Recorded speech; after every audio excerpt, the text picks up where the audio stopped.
William Burden was a naturalist who was born in 1898 in New York. He led various expeditions to tropical islands and the Arctic. One day, he heard about a massive, dragon-like creature in Indonesia. Intrigued, he set out to catch one in 1926, and with a few traps, he succeeded. He was the first person in the Western world to catch one of these creatures. Really an impressive feat.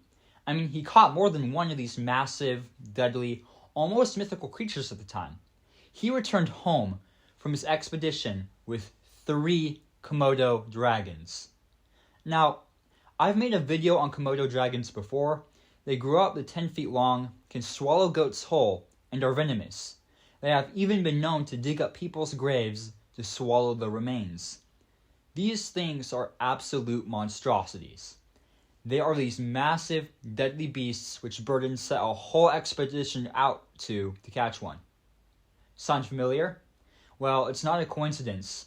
According to Wikipedia, the creator of King Kong, Marion Cooper, was friends with William Burden.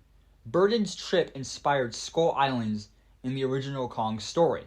On top of that, Cooper's love of hard-sounding K-words, such as Komodo, inspired him to call a giant gorilla in his story Kong.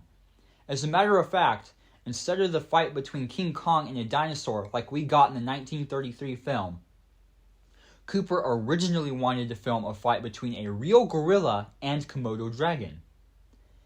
In the end, arguably one of the most iconic films to have ever been watched was made. Today, Komodo dragons are an endangered species, and I know I've been kind of demonizing them, but they're still just animals with tiny lizard brains. It's just interesting to look back at how one man's quest to catch a mythical dragon-like creature ended up giving us one of the most iconic pop culture icons today.